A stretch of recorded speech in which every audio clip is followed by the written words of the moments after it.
을이 채권자 간 몰래 재산을 팔아서 숨기기 쉬운 현금으로 바꾸려 했다는 사실을 알 턱이 없죠. 그러니까 이런 소송을 당한 수익자 병과 같은 사람은 정말 속이 터지고 답답하시겠죠.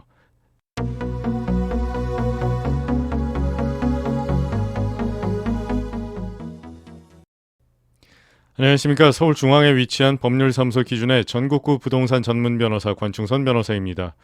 요새 부실채권이 늘어나면서 은행이나 신용보증기관 등으로부터 거의 기계적으로 채권자 취소 소송, 사행위 취소 소송을 당하신 부동산의 매수인들께서 어려움을 호소하고 계십니다. 그래서 오늘은 사행위 취소, 즉 채권자 취소 소송의 요건 사실과 수익자, 전득자의 선의에 관해 이야기해 보겠습니다. 자, 먼저 채권자 취소에 관한 민법 제406조 함께 읽어보시겠습니다. 제406조 채권자 취소권 제1항 채무자가 채권자를 해함을 알고 재산권을 목적으로 한 법률행위를 한 때에는 채권자는 그 취소 및 원상회복을 법원에 청구할 수 있다.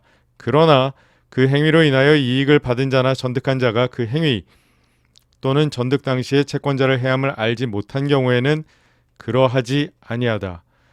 제2항 전항의 소는 채권자가 취소 원인을 안 날로부터 1년, 법률행위 있은 날로부터 5년 내에 제기하여야 한다.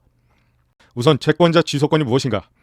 지월림 교수님의 저서 민법 강의에 의하면 채권자 취소권이란 채권자가 채권자를 해침을 알면서 자기의 일반 재산을 감소시키는 법률행위를 한 경우에 채권자가 그 법률행위를 취소하고 재산권을 원상으로 회복하는 것을 내용으로 하는 권리를 말한다. 고 되어 있습니다. 네? 무슨 말인지 어렵죠? 아주 쉽게 예를 들어 설명해 보겠습니다.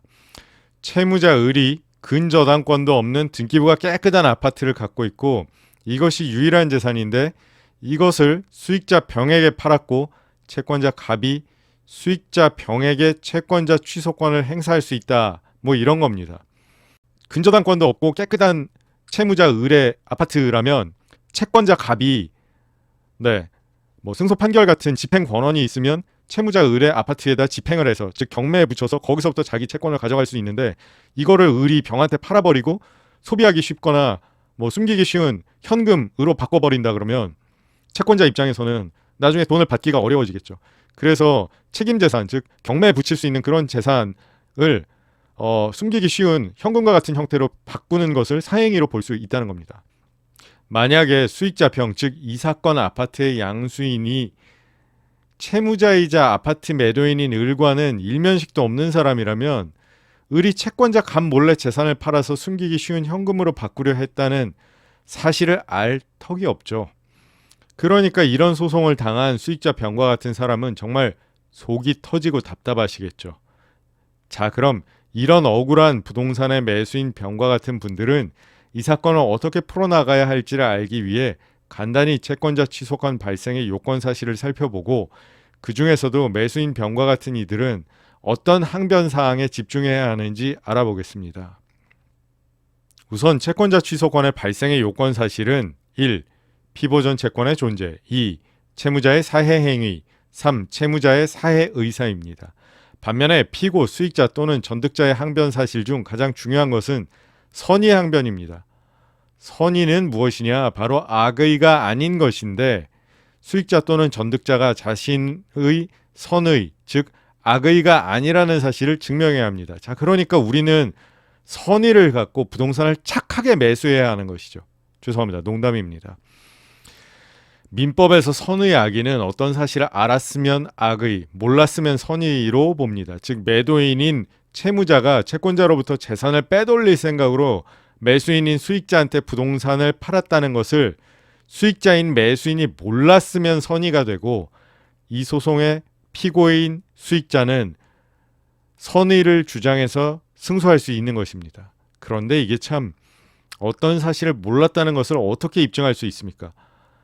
알았던 흔적이 조금이라도 나오면 알았던 것이고 몰랐다는 것은 내 뇌의 전체에 그런 사실이 존재하지 않는다는 걸 탈탈 털어서 보여줘야 되는데 입증은 불가능. 어떤 게 존재하지 않는다는 것 자체는 원래부터 입증할 수가 없는 거죠.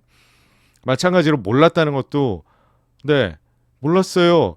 입증할 수는 없는데 증명을 해야 되는데 어떤 식으로 증명하냐. 그래서 객관적으로 객관적 사정들, 즉 채무자와 수익자는 일면식도 없고 어떻게 공인중개사의 소개를 통해 부동산을 매매했다는 객관적 정황들을 통해 수익자의 선의를 간접적으로 증명하게 됩니다.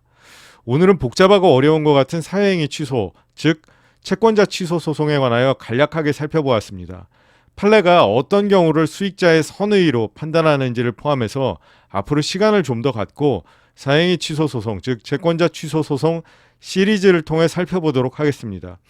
임대차, 매매, 채권자 취소, 사행위 취소, 보증금 반환 등 부동산과 관련한 법률 관계로 어려움을 겪고 계신 분들은 전국 어디서나 02-545-8272로 전화하셔서 전국구 부동산 전문 변호사 권충선 변호사와 상담하시고 문제를 깨끗하게 해결하시기 바랍니다. 긴 영상 시청해 주셔서 대단히 감사합니다.